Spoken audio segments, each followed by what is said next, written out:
ថៃកែរនីខុសពីរដងហើយតើលើកទី3នឹងអាចកើតមានសង្គ្រាមរវាងកម្ពុជាថៃមែនឬទេហានិភ័យខ្ពស់ដែលមិនគួរមើលរំលងសូមគោរពជំរាបសួរប្រិយមិត្តបងប្អូនទាំងអស់គ្នាសូមស្វាគមន៍មកកាន់ Channel Page និង TikTok OSLNN ដែលតែងតែនាំមកជូននៅព័ត៌មានដ៏ស៊ីជម្រៅនិងការវិភាគដ៏មានប្រយោជន៍សម្រាប់ពុកម៉ែបងប្អូនហើយថ្ងៃនេះយើងខ្ញុំនឹងនិយាយអំពីបញ្ហាមួយដែលកំពុងតែជាកង្វល់របស់ប្រជាជនកម្ពុជាយើងតែមានចំណុចណាខ្វះខាតនៅក្នុងការវិភាគឬចែកម្លែកនេះសូមគោរពអធិស្ឋានទុកជាមុនផងពុកម៉ែបងប្អូនសាកសម័យមើលថាបើសិនជាសង្គ្រាមផ្ទុះឡើងម្ដងទៀតនៅតាមបន្ទាត់ព្រំដែនកម្ពុជាថៃជីវិតរបស់ប្រជាជនស៊ីវិលនឹងប្រឈមគ្រោះថ្នាក់យ៉ាងណាទៅប្រវត្តិសាស្ត្រកន្លងមកបានបង្ហាញមកហើយថាថៃវាធ្លាប់កែរនីខុសពីរដងមកហើយដែលនាំឲ្យមានសង្គ្រាមជាមួយនឹងកម្ពុជាយើងពុកម៉ែបងប្អូនហើយបើសិនជាលើកនេះពួកវាកែរនីខុសតែបន្តិចទៀតចឹងហានិភ័យនឹងកើតឡើងខ្លាំងហើយអាចនឹងបង្កហេតុដើម្បីបង្កើតសង្គ្រាមម្ដងទៀតថ្ងៃនេះយើងនឹងចែករំលែកនៅអត្ថបទវិភាគមួយ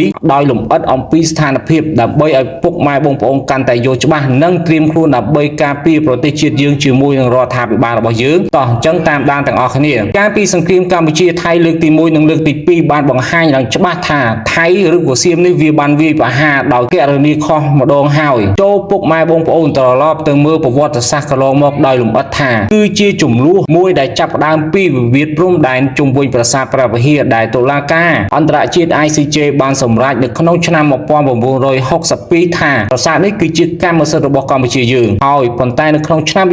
2008នៅពេលដែលកម្ពុជាយើងបានស្នើសុំ UNESCO ចុះបញ្ជីប្រាសាទព្រះវិហារជាសម្បត្តិបេតិកភណ្ឌពិភពលោកហើយវាក៏បានតវ៉ានិងបានបញ្ជូនទាហានវានឹងចូលមកកាន់កាប់នៅតំបន់ជុំវិញនេះដែលធ្វើឲ្យមានការផ្ទុះអាវុធអះទង្គិចគ្នាតែម្ដងហើយសង្គ្រាមនៅក្នុងឆ្នាំ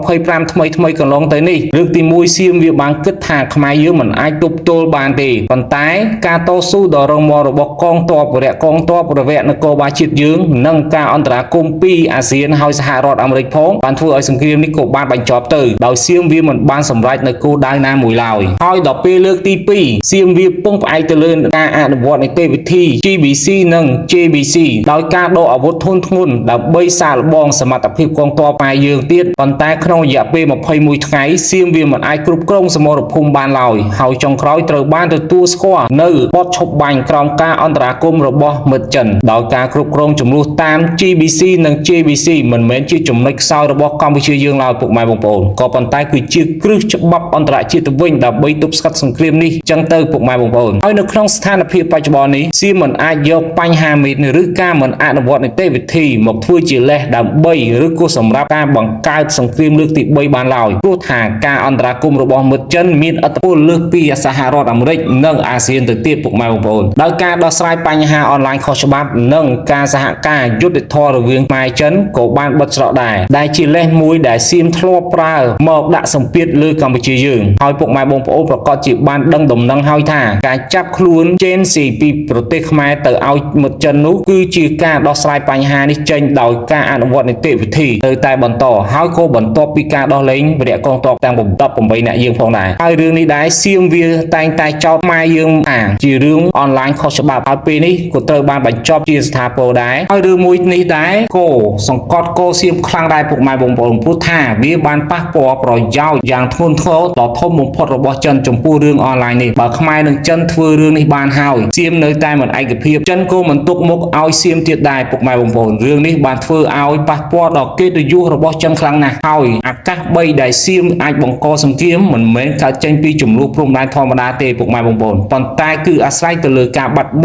ង់សន្តិភាពជាសកលលក្ខណៈសំខាន់រួមមាននោះទី1សន្តិភាពពិភពលោកត្រូវបានបញ្ចប់ដោយសង្គ្រាមមហាអំណាចហើយទី2នីតិវិធីបានដំណើរការបន្តប៉ុន្តែការឯកភាពអន្តរជាតិអស្ថិរភាពទៅវិញហើយទី3នោះគឺសង្គ្រាមវាទីទឹកដីរបស់ក្រុមយោធាសៀមក្នុងបរិបទសង្គ្រាមលោកទី3ពុកម៉ែបងប្អូនក្នុងស្ថានភាពបែបនេះប្រទេសតូចៗនឹងអាចក្លាយជាវេទិកាប្រកួតអំណាចរវាងប្រទេសមហាអំណាចហើយក្នុងស្ថានភាពបែបនេះវាជាហានិភ័យខ្ពស់ណាស់ដែលសៀមវាក៏មិនហ៊ានយកមកលេងផងដែរពុកម៉ែបងប្អូនព្រោះថាវាអាចនាំឲ្យបាត់បង់ប្រយោជន៍ធំធេងសម្រាប់ទាំងសងខាងដែរទោះបីជាមានសញ្ញាអស្ថិរភាពសកលក៏ដោយកម្ពុជាក៏បានរៀបចំទុកជាមុនយ៉ាងល្អិតល្អន់ទាំងផ្នែកយោធាដូចជាការពង្រឹងកងកម្លាំងកងទ័ពតាមព្រំដែននិងការបណ្ដុះបណ្ដាលពលទាហានផងដែរពុកម៉ែបងប្អូនហើយផ្នែកនយោបាយរដ្ឋាភិបាលយើងបានពង្រឹងឯកភាពជាតិនិងការរួបរวมសាមគ្គីរវាងប្រជាជន និងថ្នាក់ដឹកនាំជាផងដែរហើយថែមទាំងផ្នែកការទូតដោយបានពង្រឹងទំនាក់ទំនងជាមួយចិនសហរដ្ឋអាមេរិកឬនិងតំបន់អាស៊ានរបស់យើងឲ្យចំហរបស់កម្ពុជាយើងគឺត្រង់មិនពង្រីកសង្គ្រាមនោះទេប៉ុន្តែត្រៀមខ្លួនការពារអធិបតេយ្យភាពដោយយ៉ាងម៉ឺងម៉ាត់នេះគឺជាអ្វីដែលខ្មែរយើងអាចទប់ទល់បានក្នុងពេលថ្ងៃអនាគតនិងពេលបច្ចុប្បន្ននេះតែម្ដងការជឿជាក់ទៅលើថ្នាក់ដឹកនាំនិងការរួបរวมសាមគ្គីជាតិគឺជាខ្សែសវត្ថិភាពដ៏សំខាន់បំផុតក្នុងការទប់ស្កាត់គ្រោះថ្នាក់ណាមួយពីក្រៅប្រទេសពុកម៉ែបងប្អូនទាំងអស់គ្នាគួរតែតាមដានព័ត៌មាននិងគ្រប់គ្រងគោលការណ៍នយោបាយសន្តិភាពរបស់រដ្ឋាភិបាលដើម្បីការពារប្រយោជន៍ជាតិរបស់យើងពុកម៉ែបងប្អូនសរុបមកប្រវត្តិសាស្ត្របានបង្រៀនយើងហើយថាការកណនីខុសអាចនាំឲ្យមានសង្គ្រាមក៏ប៉ុន្តែការរួបរวมនិងការរៀបចំទុកជាមុនគឺជាគន្លឹះនៃសន្តិភាពនិងសុខសាន្តរបស់ប្រជាជនហើយជាចុងក្រោយសូមពុកម៉ែបងប្អូនទាំងអស់គ្នាបន្តជឿជាក់ទៅលើរាជរដ្ឋាភិបាលវរៈកងទ័ពវរៈនគរបាលជាតិដើម្បីការពារឯកភាពជាតិអធិបតេយ្យភាពនិងសន្តិភាពជូនជាតិមាតុភូមិយើងដើម្បីកម្ពុជាយើងកាន់តែមានការរីកចម្រើននិងសន្តិភាពជាប់លាប់ជានិច្ចខ្មែរយើងចង់បានសន្តិភាពហើយក្នុងនេះដែរសូមគោរពអរគុណពុកម៉ែបងប្អូនទាំងអស់គ្នាដែលបានលះបង់ពេលវេលាដ៏មានតម្លៃដើម្បីតាមដាននិងស្ដាប់តាំងពីដើមរហូតដល់ចប់កុំភ្លេចជួយចុច like share និង subscribe channel follow TikTok page OSLNN និងចែកម្លែកវីដេអូនេះឲ្យបានទូលំទូលាយដើម្បីជាការលើកទឹកចិត្តនិងទទួលបាននូវវីដេអូបន្ថែមទៀតសូមអរគុណនិងជួបគ្នាវិញនៅវីដេអូក្រោយបន្តទៀតពីខ្ញុំ OSLNN